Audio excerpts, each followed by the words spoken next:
यह ज़िंदा रहने की एक अलग तकलीफ़ है कि हमारे नहीं रहने पर घर वालों का क्या होगा, और घर वालों की एक नई तकलीफ़ है या एक पुरानी तकलीफ़ है, पुरानी कहिए, कि इनके बगैर हम कैसे रहेंगे। लेकिन हकीकत यह है कि जन्म और मृत्यु का सिलसिला युगों युगों से चल ही रहा है, जब से पृथ्वी लोक की दुनियादारी है। और हमारे जाने के बाद भी ऐसा कोई फ़र्क नहीं पड़ने वाला, और हमारे जाने के बाद दूसरों की ज़िंदगी आराम से ही चलेगी, ऐसा कोई ख़ास फ़र्क नहीं पड़ने वाला। वक्त जो है स्वयं एक अच्छा मरहम होता है, और उम्मीद जो होती है स्वयं में एक अच्छी कमजोरी होती है।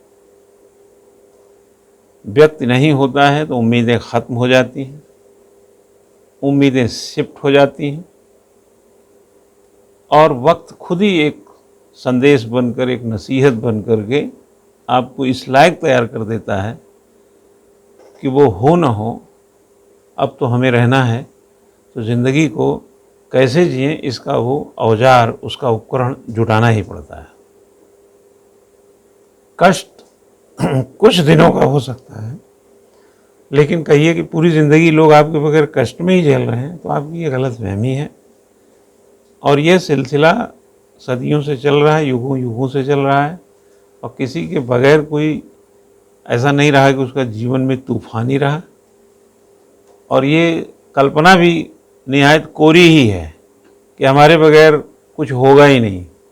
आप हट के देखिए, आपके बगैर ही सब कुछ होगा।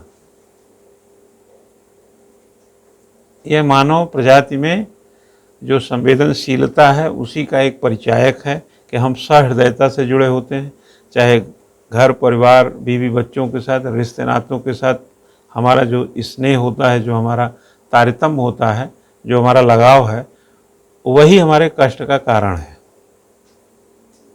हम सोचते हैं कि अगर कुछ दुर्घटना हो गई तो बच्चों का क्या होगा, क्योंकि बच्चों का क्या होगा क्योंकि उनसे बहुत ज़्यादा लगाव है। पत्नी का क्या होगा क्योंकि ज़्यादा लगाव है। भाई बंधुओं का क्या होगा, घर परिवार का क्या होगा, ज़्यादा लगाव है। यह हमारा एक लगाव की वजह से ये कष्ट हैं। और यही उन लोगों के साथ है कि इनके बगैर कैसे रहेंगे, वही लगाव उनका है तो ये। लेकिन जब ये तारतम्य ख़त्म होता है, यानी जीवन ख़त्म हो जाता है, तो एक वक्त एक नया रणनीति खड़ा कर देता है सामने, और वही रणनीति एक नई ताकत के रूप में उभर जाती है। और दुनिया तो जानते हैं कि सुबह का हम शाम तक तो याद रख नहीं पाते,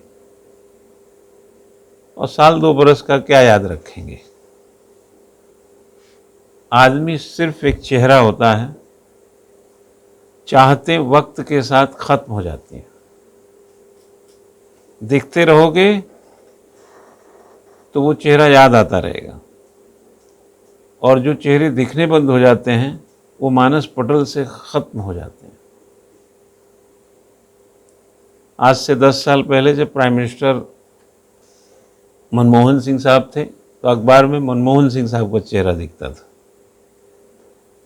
तो हमारे मानस पटल पर देश के प्रधानमंत्री की छवि बनती थी मनमोहन सिंह के रूप में, डॉक्टर मनमोहन सिंह साहब।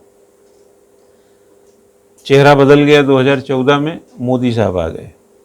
उसके पहले कभी वाजपेयी साहब थे, उसके पहले भी लोग थे, नेहरू जी से लेकर अब तक चला ही आ रहा। यानी मानस पटल पर हमारे चेहरे बदलते रहे।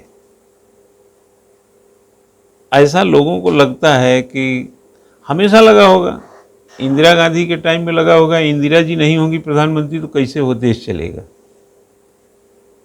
वाजपेयी जी प्राइम मिनिस्टर नहीं रहेंगे तो कैसे चलेगा। जैसे आज लगता है कि मोदी जी प्राइम मिनिस्टर नहीं रहेंगे देश कैसे चलेगा। ऐसा कुछ नहीं है।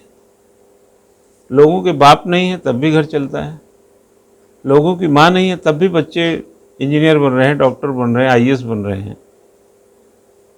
यह सिर्फ मति का फेर है, क्योंकि वक्त जो होता है ना, स्वयं उस दर्द दिल की दवा है।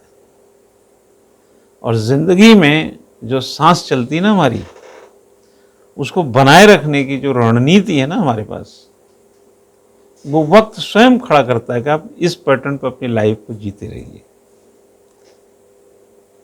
आज की तारीख में जब तक मैं लेक्चर दूंगा ना, न जाने कितने एक्सीडेंट हो चुके होंगे, कितने लोगों को हार्ट अटैक हो चुका होगा, कितने लोग युवा से लेकर बूढ़ा तक की मृत्यु हो चुकी होगी, और एक नया असमंजस सामने खड़ा होगा कि जिंदगी कठिन हो गई, इनके बगैर जीना बड़ा मुश्किल हो गया।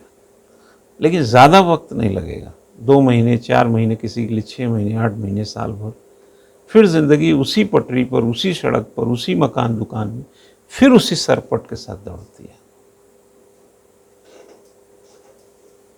क्या समझे? प्राइम मिनिस्टर मोदी साहब नहीं थे तब भी देश में ऐसा कोई भूचाल नहीं आया था, और हो गए तो ऐसा भी नहीं है कि हम लोग तारे तोड़ करके रोज अपनी जेब में रखते हैं। वही संघर्ष, वही पढ़ाई, वही शिक्षा, वही चिकित्सा, वही सड़क, वही असुविधा, कम ज़्यादा से सब जूझ ही रहे हैं। कोई ऐसा भयंकर बदलाव नहीं आया है, और आगे कोई आएगा या कुछ भी होगा तो ऐसा कोई आपके लाइफ में बड़ा अद्भुत कुछ नहीं होने जा रहा है। यही जिंदगी की रफ्तार होती है। एक ज़माना था कि जब आप एक बार किसी को टेलीफोन मिलाते थे, इंगेज जाता था, बार बार मिलाते थे, इतना पेशेंस था। आज ये है कि एक बार मिलाते हैं, मिला नहीं उठा, भूल जाते हैं, क्योंकि इतना काम रहता है आपके पास कि भूल गए कि उसको पूरी दिनचर्या में देखें